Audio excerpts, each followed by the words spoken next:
communities around the world are currently faced with a number of large-scale environmental challenges, including dangerous, irreversible climate change. Many of these challenges stem from cities and our resource-intensive urban lifestyles.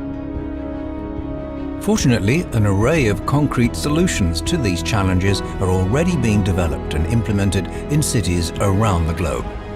So we set off on an inspirational journey to explore the most innovative ideas, technologies and initiatives being used by cities today as they strive to create more livable and sustainable cities, and with the potential to stimulate wide-scale change, which would set us on the path towards a one-planet future where humans live in harmony with nature.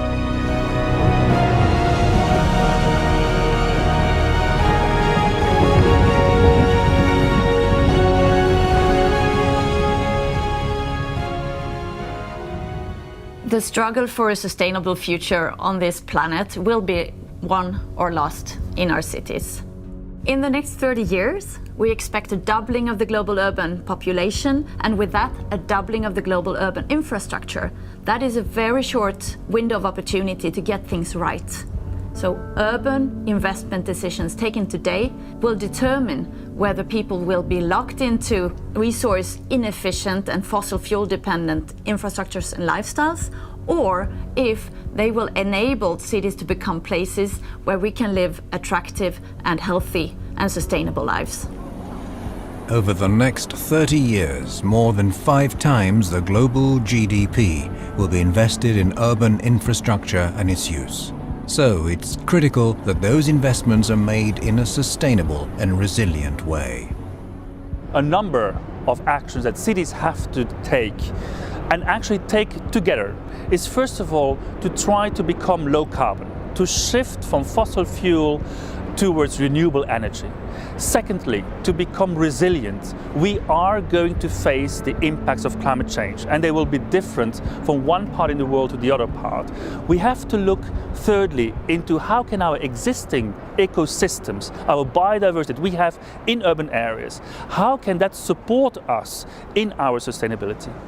Well, the urban challenge in the world is tremendous. I mean, we'll soon have 75% of the world population living in cities, and I would argue that the number one challenge for cities is actually not inside the city. It's to recognize that it has to be sustainable in its entire inflows and outflows of energy, of water, of food, of all materials. So to see itself like a part of a wider ecosystem, so that you plan every urban area for every citizen, that it keeps itself within a circular economic model in terms of resources in and out.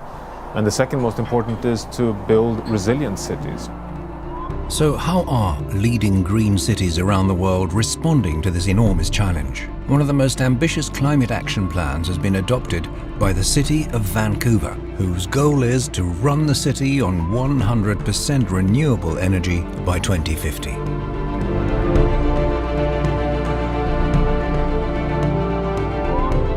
Vancouver's plan focuses on vibrant and inclusive neighborhoods and creating a city that meets the needs of generations to come.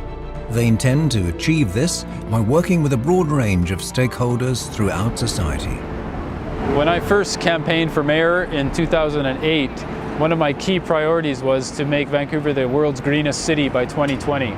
So we put together an action plan, worked with citizens and businesses and neighborhoods, put together 10 targets in water, food, clean air, green business, green jobs, reducing our carbon, reducing our consumption, and zero waste.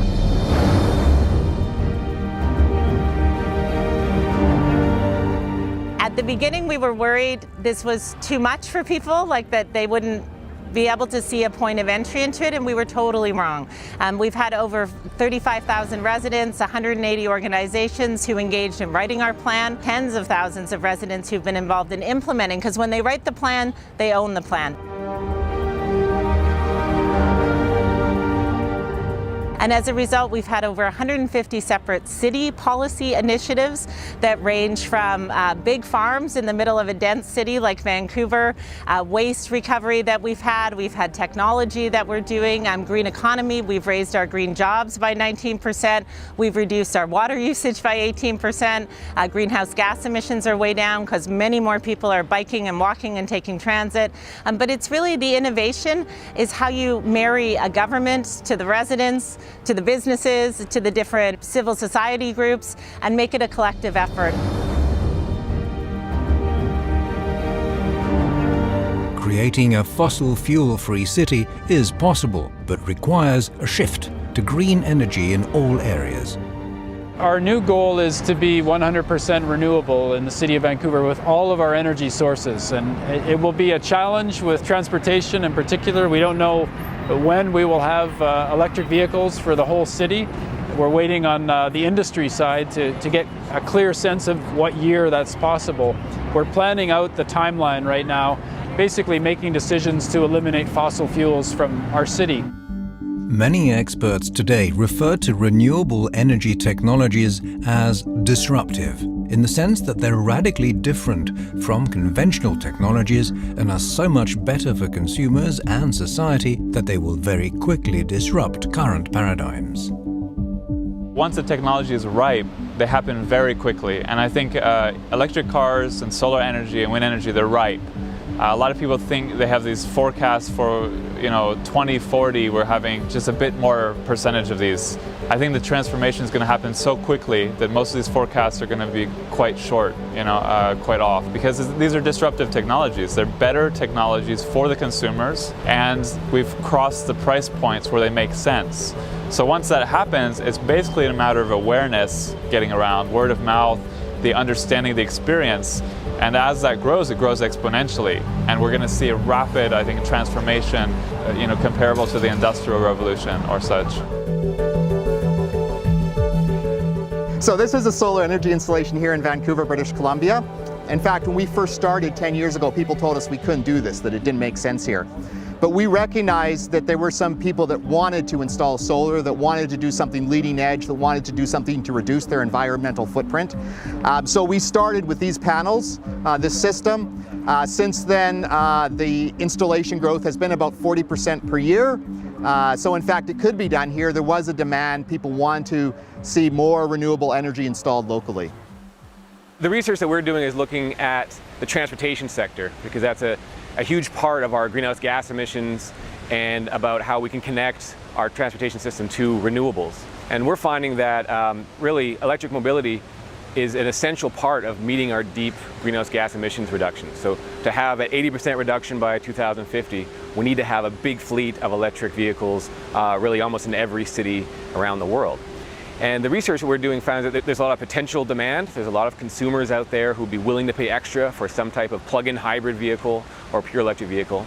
But currently, they can't do that because it's not available in the model they want or in the variety or color or whatever it is that they want. And so what we're finding is that there's some areas that are showing us good examples of policy that can trigger that change. And California has the best example that we found. California right now is leading the standards. They've said that 10% of the vehicles sold in California have to be electric vehicles. They have committed to an 80% reduction in greenhouse gases. If other states, Washington, Oregon, British Columbia, Ontario, Quebec, and 9 eastern states were to adopt that kind of California policy, we would create a demand for electric vehicles that would make them very commonplace, and we would get to the point where, using the weight of states and the weight of cities, we could begin to transform our emissions. And that's where we need to go, because we cannot wait for national governments to take us there anymore. And once people understand that an electric vehicle is actually cheaper, it saves them money, all of a sudden that will turn the market in a massive way. Like transportation, housing is also a major challenge in the aim of creating sustainable cities. The Vancouver Convention Centre is a prime example of how buildings can be designed to minimize environmental impacts. We're here at the Vancouver Convention Centre's West Building, which opened in April 2009, and it's actually one of the greenest convention facilities in the world. And just to give you a few examples, we have really visible sustainable features such as our 6-acre living roof, which is the largest in Canada. We have a very sophisticated black water recycling treatment plant in-house, as well as we utilize seawater heating and cooling because we're right on the harbor. Here at the Vancouver Convention Centre's living roof, this is 6 acres and it's actually one of the 10 largest green roofs in the world. So what makes this green roof really unique is the fact that we've chosen plants that are all indigenous to British Columbia. So we've actually planted over 400,000 plants and grasses on top of this area. It really connects to other green spaces here in downtown Vancouver. So if you're looking at downtown Vancouver from an aerial perspective, you're going to see that this space connects to the park next door and it connects to Stanley Park. And it really was part of the vision of our architects.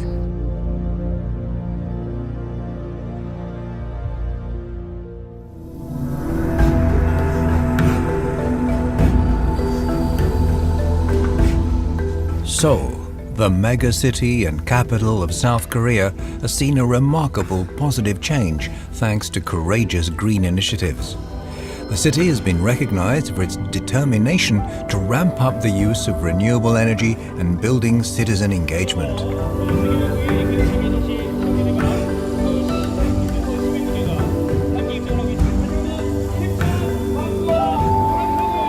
There may be many diverse options and policies to combat the climate change issues. The city like Seoul has more than 10 million citizens, so we should provide more environmental transportations and also bring solutions to the buildings, which is more environmental. But most important thing is to mobilize the citizens' engagement and participation in this process.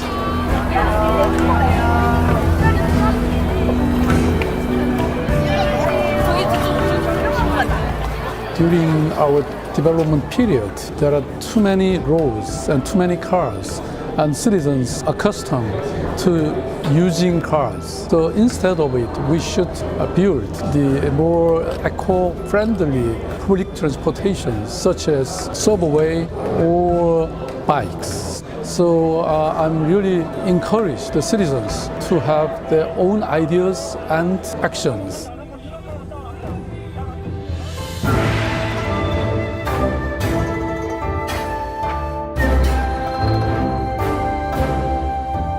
An impressive initiative by the city of Seoul is its goal to achieve 20% electricity self-reliance by 2020. Obviously, renewable energy plays an important role in this transition.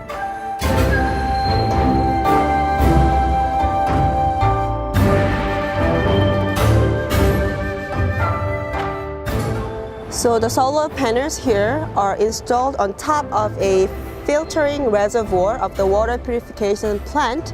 That filtering reservoir has a cooling effect, so the solar panel become more efficient. So the average power generation hours in Seoul is 3.1 or 3.2 hours per day. But here, thanks to that cooling effect, the figure is higher than the average, which is 3.7 or 8 hours per day. Seoul Metropolitan Government has this campaign of one less nuclear power plant, and this PV plant contribute to the campaign. So we hope that this type of plant are distributed and expanded around the Seoul city.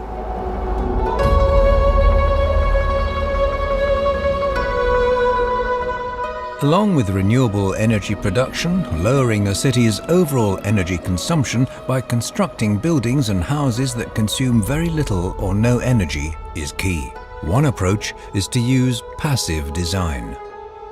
In any green building, the first thing we have to do is work on passive design, maximizing the energy that we can get from passive design.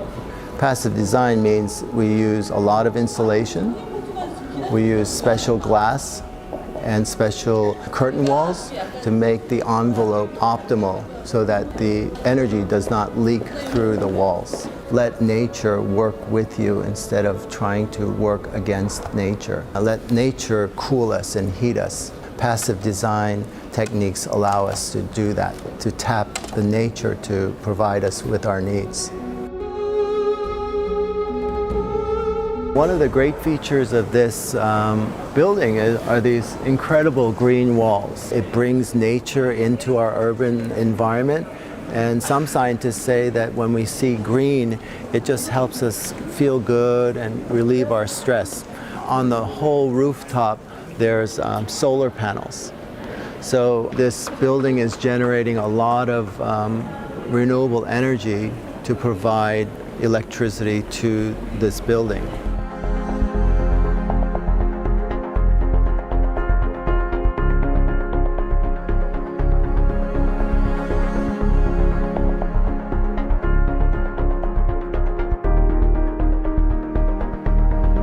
Gothenburg in Sweden has been recognized for its innovative climate strategies, the introduction of green bonds, and for its work to decrease residents' consumption-based carbon emissions.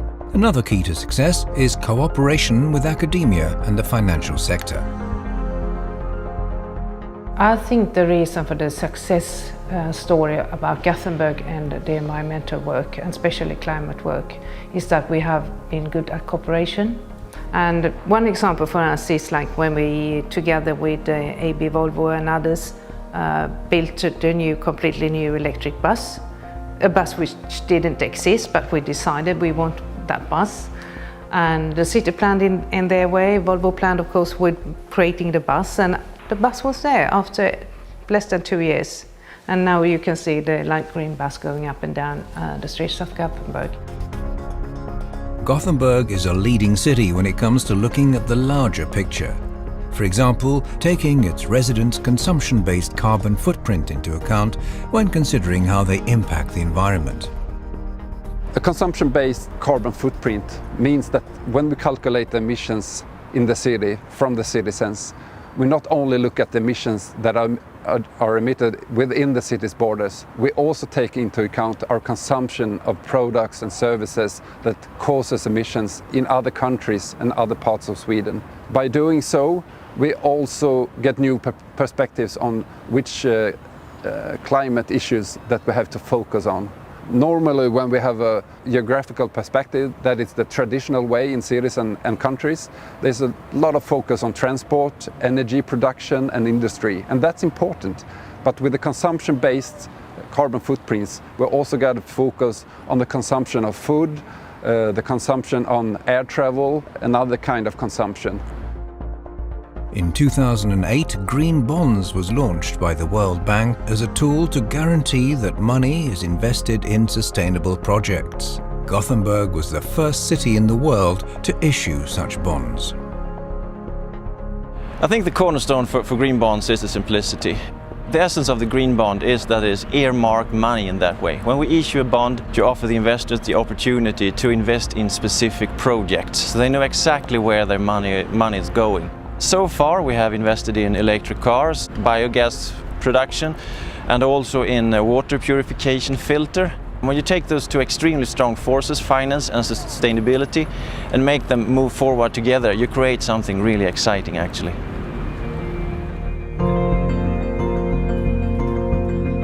Sometimes there's a political will for sustainable change, but the city lacks the financial resources to see it through. One such example of how to help bridge the gap between private and public sectors is the Swedish company Sustainable Lifestyle Scandinavia.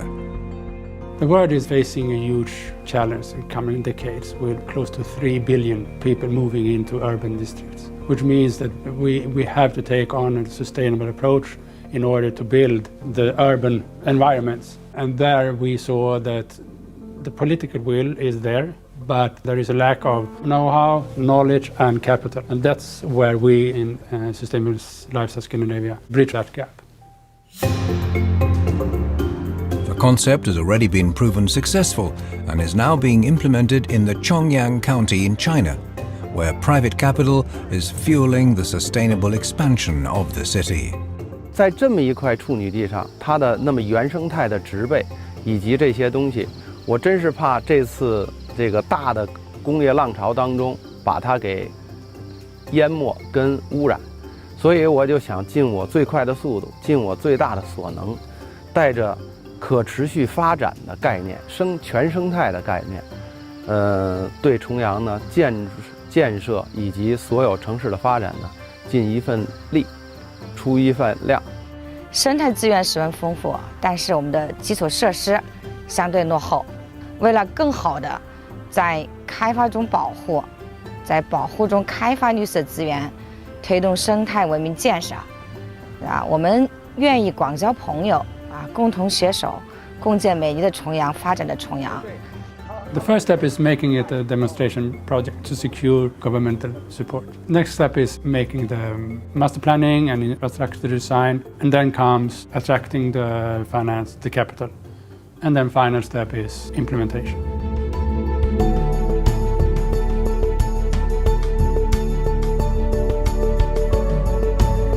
The city of Paris, host to the United Nations Conference on Climate Change, has been recognized for its huge commitment to create a more sustainable city by focusing on sustainable mobility, renewable energy, and the reintroduction of nature in the city.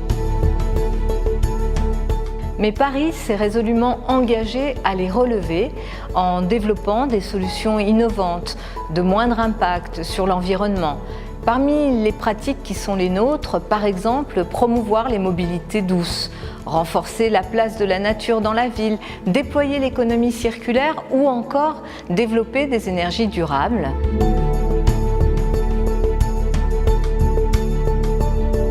We have now in Paris a big issue about air pollution. This is big trouble for health as well. So we have decided to develop many measures. On one hand, we give incentive to people that they shift to sustainable mobility.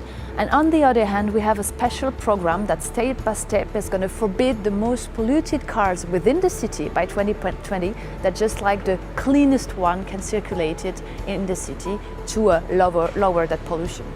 We are subsidizing for taxis and individuals the purchase of clean electric vehicles. Also, the buying of electric bicycles. If you buy an electric bicycle, you get a subsidy of a fourth of the total price from the city of Paris. So we are really pushing very hard on electric vehicles. It's one of our priorities, and now we can see the result that Parisians are promoting the electric vehicles. Increasing investments in renewable energy and retrofit programs is a clear priority for Paris, as is their Sustainable Development Action Network. In Paris, we're going to have many action in the next years to implement our climate action plan. But I would say we have three big issues right now. It's to develop green energies in the city. It's also to strengthen our retrofit plan to mitigate GHG emissions, but also to tackle energy poverty. We have in Paris created what we call the Sustainable Development Action Networks, and it gathers individuals, associations, but also startups that make commitments to face climate issues. And instead of being alone in that fight, we are gathering them, helping them to share experiences, to grow bigger, and also to be more known from the Paris population. And this network now is gathering nearly 10% of the Paris population.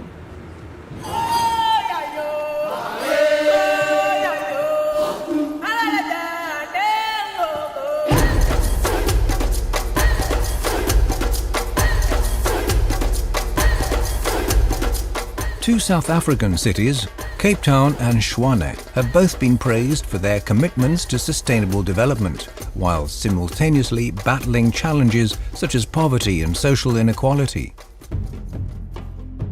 In the city of Tshwane and in South Africa in general, we are faced with triple challenges, that of unemployment, poverty and inequality. So it's important that you are able to skill people to participate in the mainstream economy. We all have a responsibility as citizens to do what we can to protect the planet from the harmful effects of climate change. And it is an imperative that we see a shift from our reliance on traditional energy sources and look to as many cleaner energy sources as possible. One of our natural advantages is the number of sun days. So we must exploit that resource. And that's why we're introducing solar powered energy. But we also want to use it to resolve the housing question in our city. So as we expand and give more free houses to the poor, the roof panels must be designed in a manner that we are able to put solar panels. So in this way you are resolving both an existing and immediate question, but also a future question with regards to your energy mix. And that's how we want to use solar going forward. It's clear that cities need the support of national politicians and strong policies in order to achieve their real potential and ambitious goals. A combination of both a top-down and bottom-up approach is absolutely necessary and demands a common effort that truly involves city residents. Changing our energy system to renewable energies is possible, technically possible, but we have to move very fast the economical framework, the legislative framework, we have to inform people, we have to make actions on all levels. I myself on my roof and everyone else in his city, in his municipality and in his region. And if we do that, then we can reach a 100% renewable world in 2050. Leaders in a city do have to approach individuals to make them partners. It cannot be done top-down. People have to embrace solutions and feel that they are part of a new world.